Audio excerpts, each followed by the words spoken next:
Is there a part of you that thinks it's time for me to get back in the studio, or you're in no rush to do that, or are you waiting till the time is right for you? Yeah, I think... For Diddy to come on stage, pat him on his and then make the statement to people in the world that can't nobody call me Sean but G. I said Tupac is coming back this year and stuff. Well, I've been back. The digital world just witnessed something that shouldn't be possible. Social media platforms are literally melting under the sheer weight of a single name, Tupac Shakur. Not as a memory, not as a tribute, but as a living, breathing hurricane about to tear through 2 decades of carefully constructed scandal you've ever witnessed. Forget Hollywood meltdowns. What's happening right now makes everything else look like playground gossip. The hashtags tell the whole story. Hashtag Diddy exposed.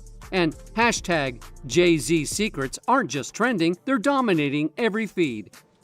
Because we can't use the word retirement for you. Yeah. No, I already did that. I can't do that ever again. I would say I want to make music, but it has to be something important. I don't want to just make a bunch of tunes. Veterans of the hip-hop wars are breaking decades of silence, whispering about Cuban safe houses, protection, and evidence that could obliterate 2 of music's biggest empires. The central claim is nuclear in its simplicity. Tupac Shakur didn't die in 1996, he disappeared. He strategically vanished into the shadows, protected by Fidel Castro's higher-ups. Instead of us just being like, slavery's bad, slavery's down, bad whitey, bad whitey. I mean, all right, let's stop that. And everybody's smart enough to know that, I mean, we've been slighted and we want ours. Think about the timeline. September 1996. Tupac gets shot in Vegas. The official story says he dies 6 days later, but conspiracy theorists point to disturbing gaps in the narrative. Nobody except hospital staff and his mother ever saw him after the shooting. The coroner's report mysteriously contradicted his known height. The funeral worker who allegedly handled his cremation vanished without a trace immediately afterward. If Tupac did survive, he wasn't just hiding, he was preparing. 30 years of exile would have given him unprecedented access to Cuban intelligence networks, international connections, and most importantly, time to build an airtight case against everyone who betrayed him.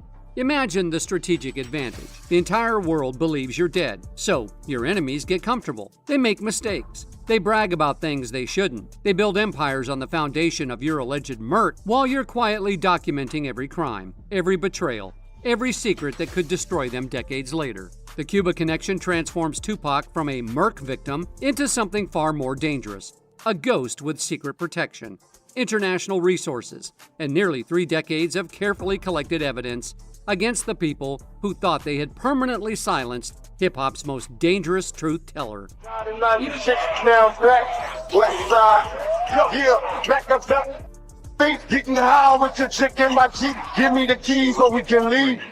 Suge's notorious line, "With Pac you never know," it continues to haunt the culture. He would later remark on TV that if anyone would have staged his own exit, it was Tupac. And it wasn't just in hushed circles or cryptic lyrics. The idea slipped into mainstream media as well. On more than one occasion, talk show hosts and television personalities have let speculation fly, commenting on air about sightings, uncanny lookalikes, or the unlikelihood of so many coincidences surrounding Tupac's supposed death. The fact that these slip-ups happened live, on platforms with millions watching, only fueled the sense that some puzzle pieces aren't meant to fit together by accident.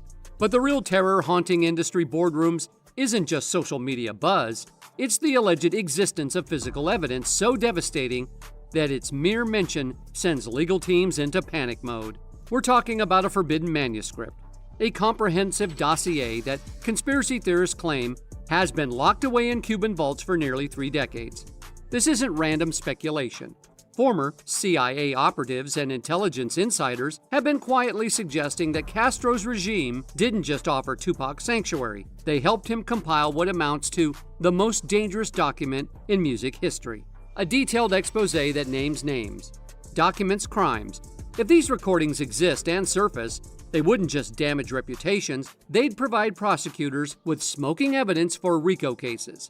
The audio quality doesn't even matter. Voice recognition technology has advanced so dramatically that even degraded recordings from decades ago can be forensically authenticated. Jay-Z's distinctive vocal patterns and Diddy's recognizable speech rhythms would be impossible to fake convincingly, especially with multiple recordings spanning several years. Current legal experts suggest that federal prosecutors are already aware of these potential evidence caches and have been quietly building cases designed to incorporate new materials if they surface. The timing couldn't be worse for both moguls. Diddy already faces racketeering charges while Jay-Z navigates multiple civil lawsuits and reputation management crisis. If Cuban intelligence really did help Tupac compile this evidence, then it wouldn't just be comprehensive, it would be professionally organized, legally admissible, and strategically devastating. Organization-backed intelligence gathering creates evidence that courts take seriously, especially when it involves American citizens allegedly committing crimes on international soil. The ultimate nightmare scenario? Tupac returns not as a rapper seeking revenge, but as a state-protected witness with government-validated evidence capable of triggering the largest criminal investigation in entertainment history. The timing of these Tupac resurrection claims is no coincidence. It's strategic psychological warfare, launched at an exact moment when both Jay-Z and Diddy are most vulnerable to additional scandals. Federal prosecutors have spent years building cases that suddenly look like incomplete puzzles, missing crucial pieces that only Tupac's alleged evidence could provide. Diddy's current legal nightmare reads like a criminal enterprise manual. Federal charges for racketeering, ST, and coercion that prosecutors compared to Jeffrey Epstein's operation. Seized evidence includes thousands of hours of recorded footage from infamous parties, financial records documenting exploitation, and testimony from witnesses who describe decades of industry-wide intimidation. Federal prosecutors needing breakthrough evidence, international tensions creating intelligence opportunities, and social media generating public pressure for justice. Whether Tupac is alive or not, the legal vulnerability is absolutely real. But the most damning evidence for the Tupac survival theory comes from Suge Knight himself, the one person who was actually there when the bullets flew. And his prison testimony reveals disturbing inconsistencies that suggest something far more sinister. Even Suge Knight refuses to definitely confirm Tupac's death, repeatedly stating, "With Pac, you never know." Television hosts have accidentally let slip comments about sightings and survival theories during live broadcasts. Fans insist these can't be coincidences. There are too many inconsistencies, too many people acting like they know something the public doesn't. The ultimate nightmare scenario? Tupac returns not as a rapper seeking revenge, but as a state-protected witness with government-validated evidence capable of triggering the largest criminal investigation in entertainment history.